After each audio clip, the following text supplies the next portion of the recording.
Hello friends, welcome to GS अध्ययन channel. और आज हम लोग इस वीडियो के माध्यम से भारतीय संविधान का इतिहास से संबंधित उन 25 प्रश्नों को देखेंगे जो एसएससी में पूछे गए हैं। तो आइए पहला प्रश्न देखते हैं। पहला प्रश्न है कि भारत में ईस्ट इंडिया कंपनी के कार्यों को नियमित और नियंत्रित करने के लिए ब्रिटिश सरकार द्वारा उठाया गया पहला कदम कौन सा अधिनियम में था? So which act was the first step taken by the British government to control and regulate the affairs of East India Company in India? Option है आपके ए 1773 का रेगुलेटिंग एक्ट, बी 1784, सी 1833 या डी 1858 का भारत सरकार अधिनियम। राइट आंसर इज ए 1773 का regulating act. और इस ईस्ट इंडिया कंपनी के कार्यों को नियंत्रित और नियमित करने हेतु ब्रिटिश सरकार का यह पहला कदम था, याद रखेंगे। और इसी के उपरांत 1774 में कलकत्ता में याद रखेंगे, कलकत्ता में उच्चतम न्यायालय की स्थापना हुई थी। क्या हुई थी? उच्चतम न्यायालय यानी सुप्रीम कोर्ट की स्थापना हुई थी। क्लियर? चलिए अगला प्रश्न को चलते हैं। निम्नलिखित में से किस अधिनियम द्वारा भारत के गवर्नर जनरल को भारत का वायसराय कहा जाने लगा? By which of the following act was the governor general of India designated as the viceroy of India? आपके ऑप्शन है ए 1833 का चार्टर एक्ट, बी 1858 का भारत सरकार अधिनियम, सी 1861 या डी 1909 का भारतीय परिषद अधिनियम।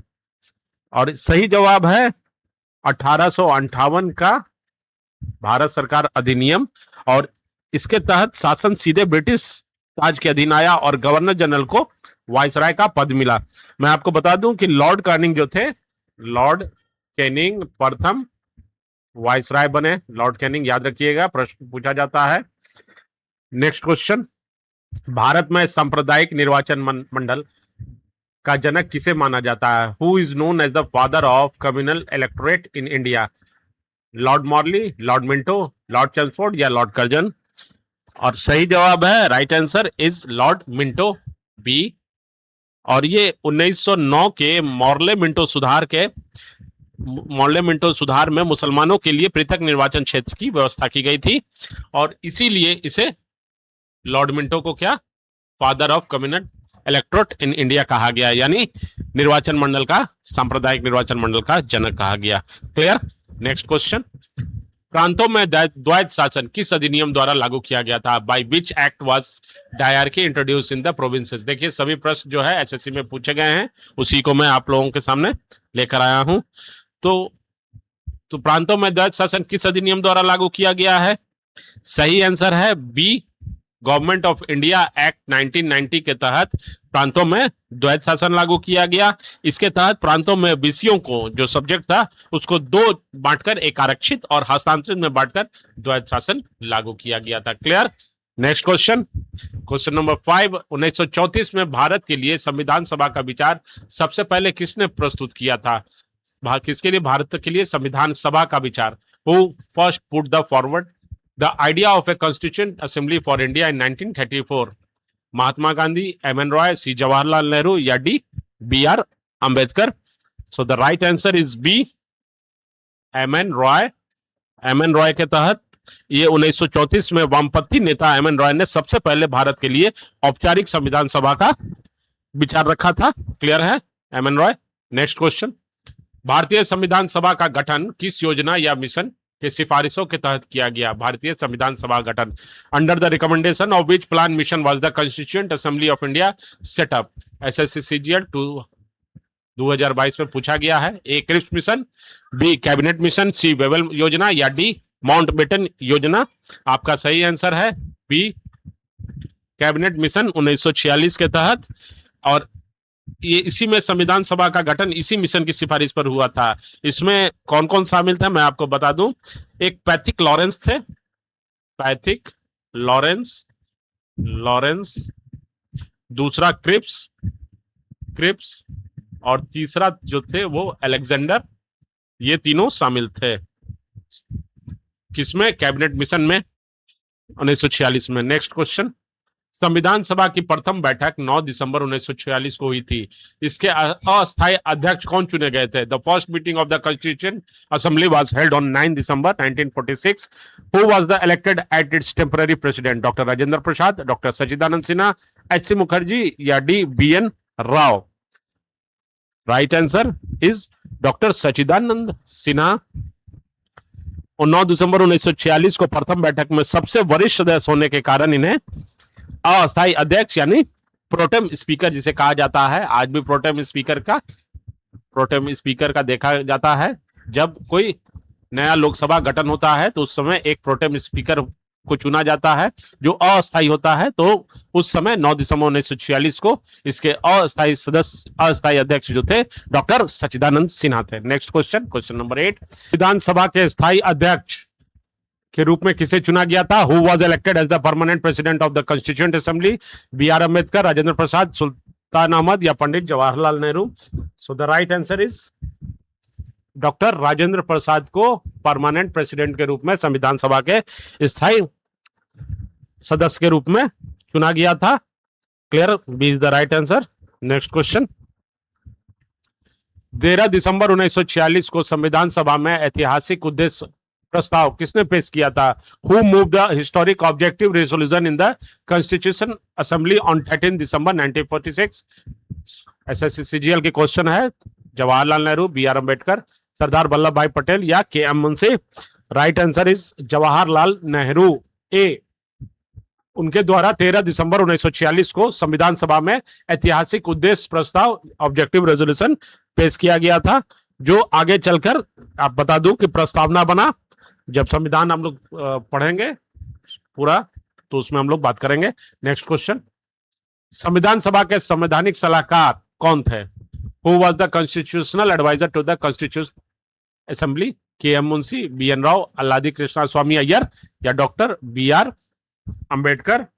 सो the right answer is sir B N Rao. Sir B N Rao, जिसे बेनेगल नरसिंह, याद रखिएगा पूरा नाम है बेनेगल नरसिंह राव, संविधान सभा के संवैधानिक एवं कानूनी सलाहकार नियुक्त किए गए थे। नेक्स्ट क्वेश्चन, संविधान की प्रारूप समिति यानी ड्राफ्टिंग कमेटी के अध्यक्ष कौन थे? Who was the chairman of the drafting committee of the constitution? B R Ambedkar, Rajendra Prasad, Jawaharlal Nehru या C Raja Gopalachari? So the right answer is A, doctor B R Ambedkar इसके प्रारूप समिति के अध्यक्ष थे। और ये प्रारूप समिति में 7 सदस्यीय प्रारूप समिति था। 7 सदस्यीय यानी 7 मेंबर थे प्रारूप समिति में, जो जिसे ड्राफ्टिंग कमेटी भी क्या कहा गया है। नेक्स्ट क्वेश्चन, भारतीय संविधान को अंगीकृत, क्वेश्चन नंबर 12, भारतीय संविधान को अंगीकृत, अधिनियमित और आत्मकृत कब किया गया? When was the constitution of India adopted, enacted and given to themselves by the people of India? आपका ऑप्शन है 26 जनवरी 1950, 26 नवंबर 1949, 15 अगस्त 1947 या 24 जनवरी 1950? राइट आंसर इज बी, 26 नवंबर 1949 को, 26 नवंबर 1949 को ये संविधान बनकर तैयार हुआ और जनता द्वारा अंगीकृत, अधिनियमित और आत्मप्रत किया गया है। क्लियर? नेक्स्ट क्वेश्चन, भारतीय संविधान पूर्ण रूप से कब लागू हुआ? When did the constitution of India come into full force? 1949, 1950, 1948 या 15 अगस्त 1947 को? सही आंसर है बी, 26 जनवरी 1950 को, 26 जनवरी 1950 को संविधान पूर्ण रूप से लागू हुआ था। अगला प्रश्न की ओर चलते हैं। अगला प्रश्न है कि भारतीय संविधान के निर्माण में कुल कितना समय लगा था? How much total time did it take to frame the constitution of India? 2 वर्ष 11 महीने 18 दिन, 3 वर्ष 11 महीने 18 दिन, 2 वर्ष 9 महीने 12 दिन या 2 वर्ष 11 महीने 12 दिन? आपका सही आंसर होगा 2 वर्ष 11 महीने 18 दिन यानी ए। तो संविधान निर्माण में कुल 11 अधिवेशन हुए थे। मैं इसको भी आपको बता दूं कि 11 अधिवेशन हुए थे और ये अधिवेशन 2 साल 11 महीने और 18 दिन लगे थे। अगला प्रश्न की ओर, संविधान सभा द्वारा भारत के राष्ट्रीय ध्वज को कब अपनाया गया था? 1947, 1950 या 15 अगस्त 1947, 26 जनवरी 1950 को? राइट आंसर 22 जुलाई 1947 को यानी ए। राइट आंसर 22 जुलाई 1947 को संविधान सभा द्वारा। और मैं आपको बता दूं कि राष्ट्रीय ध्वज को जो डिजाइन किया गया था वो पिंगली वेंकैया के द्वारा डिजाइन किया गया था। राष्ट्रीय ध्वज को 22 जुलाई 1947 को अपनाया गया था। अगला प्रश्न की ओर चलते हैं। केंद्र में सदनीय विधायिका की शुरुआत किस अधिनियम से हुई थी? Which act introduce by cameralism at the centre in India? 1909 का अधिनियम, 1919 का भारत सरकार अधिनियम, 1935 का भारत सरकार अधिनियम, या डी 1861 का अधिनियम? ये आपका सही जवाब है 1919 का भारत सरकार अधिनियम, यानी B government of India act 1919 के द्वारा द्विसदनीय विधायिका, जिसमें राज्य परिषद तथा केंद्रीय विधानसभा की शुरुआत हुई थी। Next question. भारत में संघीय न्यायालय फेडरल कोर्ट की स्थापना किस अधिनियम के तहत हुई थी? Under which act was the federal court established in India? A 1909 का अधिनियम, 1919 का, 1935 का भारत सरकार, या 1947 का अधिनियम? तो संघीय न्यायालय की बात हो रही है, ध्यान देंगे आप लोग। तो 1935 का भारत सरकार अधिनियम जो है, यानी C is the right answer. Bharat सरकार अधिनियम, गवर्नमेंट ऑफ इंडिया एक्ट 1935 के तहत संघीय न्यायालय की स्थापना की गई थी। और इस अधिनियम के प्रावधानों के तहत 1 अक्टूबर 1937 को नई दिल्ली में संघीय न्यायालय बना था। कब बना था? 1 अक्टूबर, याद रखिए, 1937 को।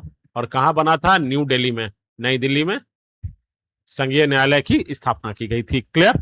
अगला प्रश्न। भारतीय संविधान का सबसे बड़ा एकाकी स्रोत, सिंगल लार्जेस्ट सोर्स कौन सा है? Which is the single largest source of the Indian constitution? Britain का संविधान, अमेरिका का संविधान, भारत सरकार अधिनियम 1935 या 1919 का भारत सरकार अधिनियम? आपको पता होना चाहिए कि हमारा सबसे बड़ा स्रोत जो था कॉन्स्टिट्यूशन का, वो लिया गया था सी भारत सरकार अधिनियम के तहत 1935 के तहत।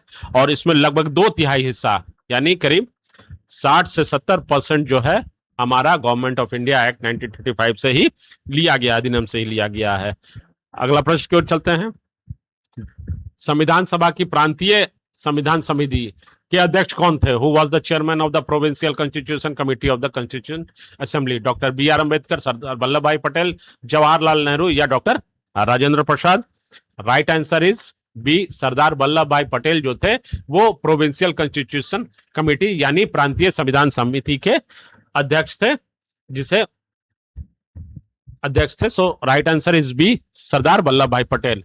मूल संविधान 1949 में अपनाए गए में कुल कितने अनुच्छेद, भाग और अनुसूचियां थी? मूल संविधान की बात हो रही है। How many article, parts and schedule were in the original constitution adopted in 1949? प्रश्न पूछा हुआ है। तो ए बी सी डी 395 अनुच्छेद, ये चारों ऑप्शन है। आपका सही आंसर है, मैं आपको बता दूं, इसमें टोटल 395 अनुच्छेद हैं, 22 भाग हैं, 22 भाग हैं और 8 अनुसूचियां हैं, 8 अनुसूचियां हैं। So A is the right answer. 395 article, 395 article, 22 parts and 8 schedule were in the original constitution adopted in 1949। याद रखिए, बहुत इंपॉर्टेंट क्वेश्चन, बार बार प्रश्न पूछा जाता है। संविधान सभा द्वारा राष्ट्रीय गान, राष्ट्रगान, जनगण मन और राष्ट्रगीत वंदे मातरम को कब स्वीकार किया गया? ध्यान रखिएगा दोस्तों, राष्ट्रगान है जनगण मन हमारा और राष्ट्रगीत है वंदे मातरम को कब स्वीकार किया गया? 26 नवंबर 1949, 1950, 26 जनवरी 1950 या 15 अगस्त 1947? याद रखिए, बहुत इंपॉर्टेंट प्रश्न है। और हमारा राष्ट्रगान और राष्ट्रगीत यानी जनगण मन और वंदे मातरम 24 जनवरी 1950 को स्वीकार किया गया है। क्लियर? अगला प्रश्न की ओर चलते हैं। अगला प्रश्न है, निम्नलिखित में किस अधिनियम द्वारा ईस्ट इंडिया कंपनी का व्यापारिक एकाधिकार समाप्त कर दिया गया? किसका? ईस्ट इंडिया कंपनी का व्यापारिक एकाधिकार। By which act was the commercial monopoly of the East India Company ended?